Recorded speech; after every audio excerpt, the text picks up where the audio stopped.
Hello നമസ്കാരം കൂട്ടുകാരെ. ഒരു സർക്കാർ ബാങ്കിൽ നിങ്ങൾ ഓഫീസറാകുക, മാസം 70,000 രൂപയിൽ കൂടുതൽ നിങ്ങൾക്ക് ശമ്പളം കിട്ടുക, സമൂഹത്തിൽ വലിയ ബഹുമാനം ഉണ്ടാകുക, ഒരു സ്ഥിരമായ കാര്യം നിങ്ങൾ കണ്ടിന്യൂ ചെയ്യുക, ഇതൊക്കെ പലർക്കും ഒരു സ്വപ്നം മാത്രമാണ്. പക്ഷേ ഇന്ന് പുറത്തിറങ്ങിയ ഈ നോട്ടിഫിക്കേഷൻ, ഞാൻ നിങ്ങളുമായിട്ട് ഷെയർ ചെയ്യുന്ന ഈ നോട്ടിഫിക്കേഷനിൽ നിങ്ങളുടെ ഈ സ്വപ്നം യാഥാർത്ഥ്യമാക്കാൻ ആയിരക്കണക്കിന് യുവാക്കൾക്ക് അവസരം തുറന്നിരിക്കുകയാണ്. ഇത് വെറും ഒരു ജോലിയുടെ നോട്ടിഫിക്കേഷൻ മാത്രമല്ല. ഈ നോട്ടിഫിക്കേഷനിൽ ഒളിഞ്ഞിരിക്കുന്ന ചില കാര്യങ്ങൾ ശ്രദ്ധിക്കാതെ പോയാൽ ഇതുവരെ ജോലിയൊന്നും തുടങ്ങിയിട്ടില്ല, നിങ്ങൾക്ക് എക്സ്പീരിയൻസ് ഇല്ല, നിങ്ങളൊരു പ്രഷർ കാൻഡിഡേറ്റ് ആണെങ്കിൽ നിങ്ങൾക്ക് ഇതിനകത്ത് അപ്ലൈ ചെയ്യാൻ പറ്റും. അപ്പോൾ നിങ്ങൾ ഒരു ഗ്രാജുവേറ്റ് മാത്രമായാൽ മതി. BA ആയിക്കോട്ടെ, BSc ആയിക്കോട്ടെ, BCom ആയിക്കോട്ടെ, നിങ്ങളൊരു ഗ്രാജുവേറ്റ് മാത്രമായാൽ മതി. അതുകൂടാതെ നിങ്ങൾക്ക് എക്സ്പീരിയൻസ് ഒന്നും വേണ്ട. നിങ്ങളൊരു പ്രഷർ കാൻഡിഡേറ്റ് ആണെങ്കിൽ തന്നെ നിങ്ങൾക്ക് ഇതിനകത്ത് അപ്ലൈ ചെയ്യാൻ നിങ്ങൾക്ക് ജോലിയും കിട്ടും. അപ്പോൾ അതുകൊണ്ട് നിങ്ങൾ ഈ വീഡിയോ അവസാനം വരെ കാണുക. ഇതിനകത്ത് ഞാൻ എല്ലാ ഡീറ്റെയിലും നിങ്ങളുമായിട്ട് ഷെയർ ചെയ്യുന്ന ഡീറ്റെയിൽ ഏതൊക്കെയാണെന്ന് ഞാൻ ഇവിടെ പറയാം. ഈ വീഡിയോയിൽ ഞാൻ പറയുന്നത് ആർക്കൊക്കെ അപേക്ഷിക്കാം, ഗ്രാജുവേഷൻ ഏതായാലും മതിയോ, ഞാൻ അത് ആദ്യമേ തന്നെ നിങ്ങളോട് പറഞ്ഞു കഴിഞ്ഞു. വയസ്സ് എത്ര വേണം, സാലറി യഥാർത്ഥത്തിൽ എത്ര കിട്ടും, നിങ്ങൾ നോട്ടിഫിക്കേഷൻ കണ്ടാലും അതിൽ ശ്രദ്ധിക്കാതെ പോകുന്ന ചില കാര്യങ്ങളുണ്ട്, അത് നിങ്ങളുമായിട്ട് ഷെയർ ചെയ്യാന്ന്. നിങ്ങൾ ഈ ഒരു ജോലിക്ക് വേണ്ടിയിട്ട് മാത്രമല്ല, നിങ്ങൾ ഏതൊരു നോട്ടിഫിക്കേഷൻ കണ്ടാലും, എൻ്റെ ഈ വീഡിയോ കണ്ടാൽ നിങ്ങൾ പിന്നെ കാണുന്ന നോട്ടിഫിക്കേഷനിലെല്ലാം ഈ കാര്യങ്ങൾ നിങ്ങൾ അതിനകത്ത് ശ്രദ്ധിച്ചിരിക്കും. പക്ഷെ ഇവയെല്ലാം പറയുന്നതിന് മുമ്പ് ഒരു കാര്യം നിങ്ങൾ അറിയണം, ഈ റിക്രൂട്ട്മെന്റ് നടത്തുന്നത് നേരിട്ട് ബാങ്കുകളല്ല. അപ്പോൾ പിന്നെ ആരാണ്? അപ്പോൾ അതിലോട്ട് കടക്കുന്നതിന് മുന്നേ എനിക്ക് നിങ്ങളോട് റിക്വസ്റ്റ് ഉള്ളത്, നിങ്ങൾ എൻ്റെ ചാനലിൽ ആദ്യമാണെങ്കിൽ നിങ്ങൾ എൻ്റെ ചാനൽ സബ്സ്ക്രൈബ് ചെയ്യണം. ഇത് കണക്കുള്ള വലിയ വലിയ വേക്കൻസികൾ നിങ്ങളുടെ മുന്നിൽ ഞാൻ പബ്ലിഷ് ചെയ്യുമ്പോൾ തന്നെ നിങ്ങളുടെ മുന്നിൽ എത്താൻ വേണ്ടിയിട്ട് നിങ്ങൾ സബ്സ്ക്രൈബ് ചെയ്യണം. അതുകൂടാതെ നിങ്ങൾ ലൈക്ക് അല്ലെങ്കിൽ ഹൈപ്പ് ചെയ്ത് നിങ്ങൾക്ക് ഈ വീഡിയോ ഇഷ്ടപ്പെട്ടെങ്കിൽ എനിക്ക് സപ്പോർട്ട് ചെയ്യണം. 11 ബാങ്കുകളുണ്ട്, 11 നാഷണൽ ബാങ്കുകളാണ്. ഈ നാഷണൽ ബാങ്കിൽ നേരിട്ട് നടത്തുന്ന റിക്രൂട്ട്മെന്റ് അല്ലത്. അപ്പൊ പിന്നെ നിങ്ങൾ ചോദിക്കും, പിന്നെ എങ്ങനെയാണ്? നിങ്ങൾ കേട്ട് കാണും IBPS, ഇന്ത്യയിലെ പബ്ലിക് സെക്ടർ ബാങ്കുകളിലേക്ക് ഓഫീസർമാരെയും ക്ലർക്കുമാരെയും നിയമിക്കുന്ന ഏറ്റവും വിശ്വസനീയ സ്ഥാപനമാണ് IBPS. ഓരോ വർഷവും ലക്ഷക്കണക്കിന് ഉദ്യോഗാർത്ഥികൾ അപേക്ഷിക്കുന്ന പരീക്ഷയാണിത്. അപ്പൊ ഇതിനകത്ത് കിട്ടുന്ന ഒരു പ്രത്യേകത, നിങ്ങൾക്ക് കിട്ടുന്ന ഒരു പ്രത്യേകത എന്ന് പറഞ്ഞാൽ, ഒരു ചെറിയ ഗ്രാമത്തിൽ നിന്നുള്ള വിദ്യാർത്ഥിയും ഒരു വലിയ നഗരത്തിലെ വിദ്യാർത്ഥിയും ഒരേ പരീക്ഷ എഴുതുന്നു. അതാണ്, അവിടെ സെപ്പറേറ്റ് ഇല്ല. അവിടെ നിങ്ങൾക്കൊരു പരീക്ഷ, മറ്റവർക്കൊരു പരീക്ഷ, ഇങ്ങനെയില്ല. ഒരു നഗരത്തിലായാലും നിങ്ങൾ ചെറിയൊരു കുഗ്രാമത്തിലായാലും നിങ്ങൾ എഴുതുന്ന പരീക്ഷ ഒന്നാണ്.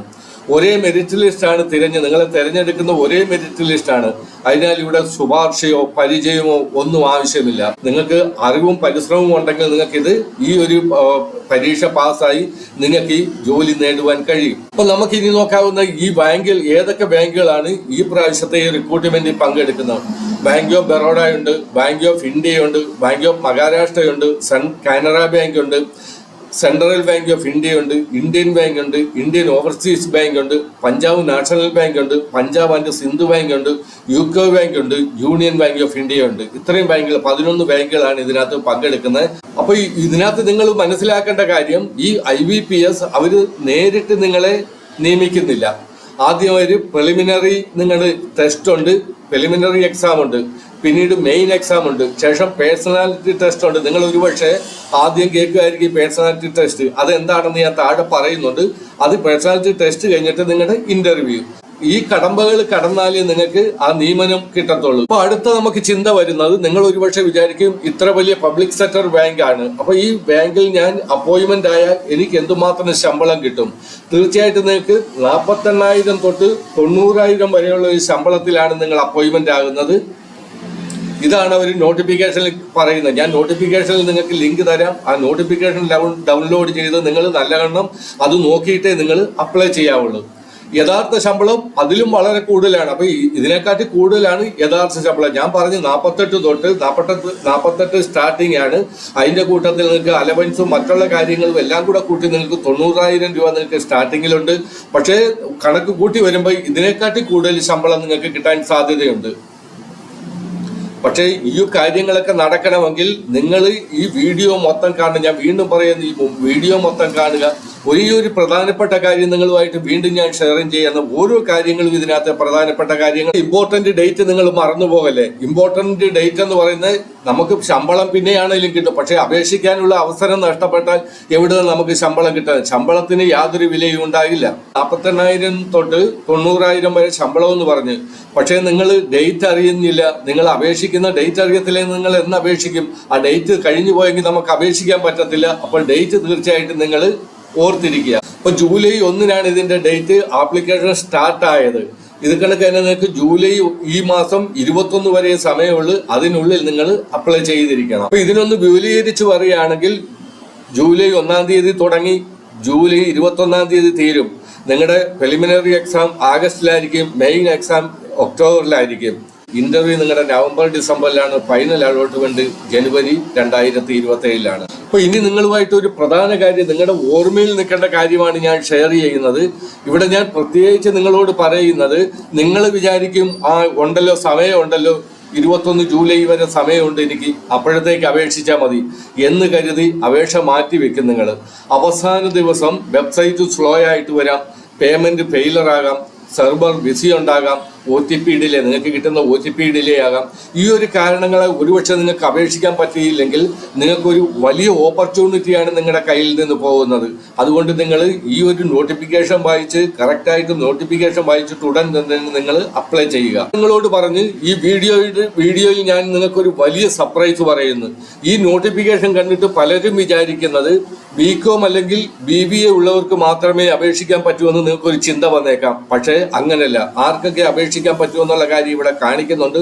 BA-ക്കാർക്ക് അപേക്ഷിക്കാം, BSc-ക്കാർക്ക് അപേക്ഷിക്കാം, നേഴ്സിംഗ് പാസ്സായവർക്ക് അപേക്ഷിക്കാം. നേഴ്സിംഗ് എന്ന് പറയുമ്പോഴത്തേക്ക് BSc നേഴ്സിംഗ് എന്ന് പറഞ്ഞാൽ അത് ഗ്രാജുവേറ്റ് ആണ്.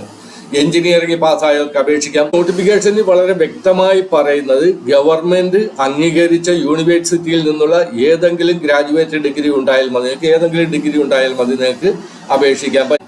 ഇവിടെ ഞാൻ നിങ്ങളുമായിട്ട് ഷെയർ ചെയ്യുന്നത് നിങ്ങളുടെ ഏജ് ലിമിറ്റാണ്. നിങ്ങൾക്ക് മിനിമം 20 വയസ്സുണ്ടായിരിക്കണം, മാക്സിമം നിങ്ങൾക്ക് 30 വയസ്സ് വരെയുള്ളവർക്ക് ഇതിനകത്ത് അപേക്ഷിക്കാൻ പറ്റും.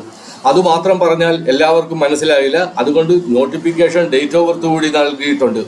നിങ്ങളുടെ ജനനം 2-ാം തീയതി ജൂലൈ 1996 കഴിഞ്ഞ് 1 ജൂലൈ 2006 വരെയുള്ളവർക്ക്, അതായത് ജൂലൈ 2-ാം തീയതി 1996 തൊട്ട് ജൂലൈ 1-ാം തീയതി 2006 വരെ ഉള്ളവർക്ക് ഇതിനകത്ത് അപ്ലൈ ചെയ്യാൻ പറ്റും. 30 വയസ്സിനുള്ളിലുള്ളവരായിരിക്കണം.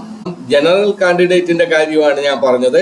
ബാക്കിയുള്ള കൺസിഡറേഷൻ ഇവിടെ പറയുന്നുണ്ട്. SC STക്ക് 5 വർഷത്തെ റിലാക്സേഷൻ ഉണ്ട്, OBCക്ക് 3 വർഷത്തെ റിലാക്സേഷൻ ഉണ്ട്, PWBDക്ക് 10 വർഷത്തെ റിലാക്സേഷൻ ഉണ്ട്. എക്സ് സർവീസ്മാന് ഗവൺമെന്റ് റൂൾ പ്രകാരമുള്ള ആ ഒരു കൺസിഡറേഷൻ കിട്ടും. ഇനി നിങ്ങളുടെ സാലറിയെ പറ്റി പറയാം. സാലറി ഞാൻ ആദ്യമേ തന്നെ നിങ്ങളെ പറഞ്ഞു കഴിഞ്ഞ് 48,480 അതിന്റെ ബേസിക് പേ ആണിത്. 48,480.